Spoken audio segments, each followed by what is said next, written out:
Hare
అందరికీ నమస్కారం అండి. వాళ్ళకి సమపూర్ణ మాట చేయబడండి.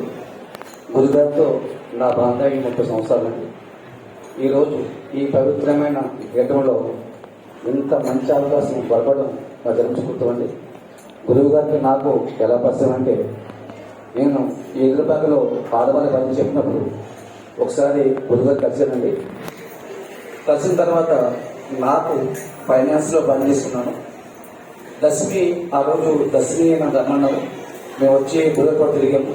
ఇదా అలా కూర్చున్నారు, ఆ పక్కన కూర్చున్నాను నేను ఆ ఫైనాన్స్కి ఇది సాక్ష్యం అండి, దర్శనం అండి, ఇది అబద్ధం కాదు, మీరు వినాలి. ఎందుకంటే భగవంతుడు ఎవరు కల్పించదు, ఆయనే మన భగవంతుడు. నేను ఆయన ఎప్పుడు చూడలేదని చూడదు. అయితే అండి నా బండి పట్టుకెళ్ళిపో 10,000 కట్టే పండిస్తాను. గురువు గారు నేను మనసులో బాధపడుతూనే బస్సుకు వచ్చినాడు. దర్శనాడు వచ్చి తిరిగేది కూర్చున్నాను. ఆ అమ్మ కూర్చున్నాను. ఆయన సూపు నాణ్యత పడింది. ఉదయానికి 10,000 ఆయన పంపించాడండి. ఇది లక్ష్యం. ఆ 10,000 తీసుకున్నాండి, నేను పట్టించుకున్నాను. ఇది ఎవరికి ఒకసారి మీరు తప్పని కొట్టాలి. ఎందుకంటే ఇది అబద్ధం కాదు. మనం గురువు గారు ఇచ్చారు, దాన్ని బట్టి పోవడం కాదండి, మనస్ఫూర్తిగా నమ్మాలి. ఎంతమంది నమ్ముతారో అంతమంది ఆయన బైబిల్ కాపాడతారు. నాకు అనిపించింది. నేను ఆయన నాకు సాలుగా కప్పి భుజం చేసి ఇలా కొట్టి ఈ భజన వదలతానని చెప్పాడు. ఎవరు లోపించినా రూపాయిపోయినా రమ్మారాన్ని 20 సమాజం కలిసినాను. నేను అప్పటిని ఎక్కడ రూపాయలు అడిగితే తీసుకోవడం నా పని, నా వృత్తి భజన, నా ప్రాణం భజన. ఈ నన్ను ఈ లెక్క తెలిసిన గురువు గారు ఎప్పుడు మర్చిపోయాను. ఆ 10,000 రూపాయలతో బండి తెచ్చుకొని ఈ సమాజం చెప్పాలి కదండి. ఆయన బాబు నాకు తెలియదు, నమ్మకానికి గ్యాప్ వచ్చిందండి. మళ్ళీ 20 గ్యాప్ వచ్చిందండి. మళ్ళీ బదిలీకి వచ్చారు. ఎరా మర్చిపోయామని అడిగాడు. నన్ను చూసి బైబిల్ తీసుకెళ్తే ఎరా మర్చిపోయామని అడిగాను. అంటే అంత గుర్తు అయింది మనుషులు అంటే. మనం మర్చిపోయి ఆయన మర్చిపోరు. మనుషులు చూస్తే ఆయన ఎలా గుర్తుపడతారు. అందుకే ఆయన భగవంతుడు అయ్యారు. చాలా మంది పెద్దకి వస్తున్నారు, వెళ్ళిపోతున్నారు. కాదండి, మనస్ఫూర్తిగా ఆయన మీద నమ్మకం పెడితే అదే మనకి వెళ్తుంది. డబ్బు అవసరం మనకు ఆరోగ్యంగా ఉండాలి. డబ్బు అవసరం అండి, ఆరోగ్యం మనకు ఉండాలి. అలాంటి మహనీయుల సన్నిధిలో నాకెంత భాగ్యతలను నా జన్మ సుఖాన్ని భావిస్తా ఉన్నాను. ఇది మీరు అర్థం చేసుకున్నామా? వచ్చేమో వెళ్ళిపోయాము, వచ్చి వెళ్ళిపోవడం కాదు, ఎందుకు వచ్చామో తెలుసుకోవాలి. ఇది పేదవాళ్ళ పీఠం. ఇది చిన్నదైతే మంచి పేదవాళ్ళ పీఠం. ఈ పెద్దవాళ్ళ పీఠ కాదు, పేదవాళ్ళ పీఠం.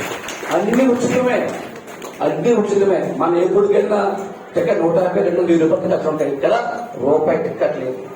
కుంకుమ పూజ శక్తి పెట్టే మీద కుంకుమ పూజ చేస్తారు. వాళ్ళు కూర్చోండమ్మా అని అందరం చేస్తారు. ఎక్కడ లేదండి. కానీ మన తలపెట్టంటే మనం ఎక్కువ చూసిపోతే మర్చిపోతూ ఉంటాం. దూర పనులు విలుపు, మనకి దగ్గర పనులు మన పని చేయదు. ఆయన ఉన్నంతకాలమే మీకు మాకు వెలుగు, మనకి పండగ. ఎందుకు అలాంటి మహనీయుల్ని మీ ఊళ్ళో పుట్టడం, ఎదురుపడడం నా అదృష్టం. నాకు ఇంత ఎక్కడ అవకాశం అండి. ఎదురుపెట్టడం వారికి గురువుగా నమస్కారం చేసుకుంటూ ఓ గురువైన మాట. ఆయన మీద 2 పాటలు రాశారండి. నేను అప్పటిని నేను పాట రాస్తూ ఉంటాను. అదే ఆయన చెత్త పాటను ఇవాళ అదృష్టం సాధించాను. స్వాభావ నుంచి దర్శనం వచ్చినాను. ఈ వేళ అమ్మవారు, ఇవాళ సరస్వతి పూజ, అమ్మవారిని దర్శనం వచ్చిన రోజు అవకాశం వచ్చింది. ఓ గురువైన మహా.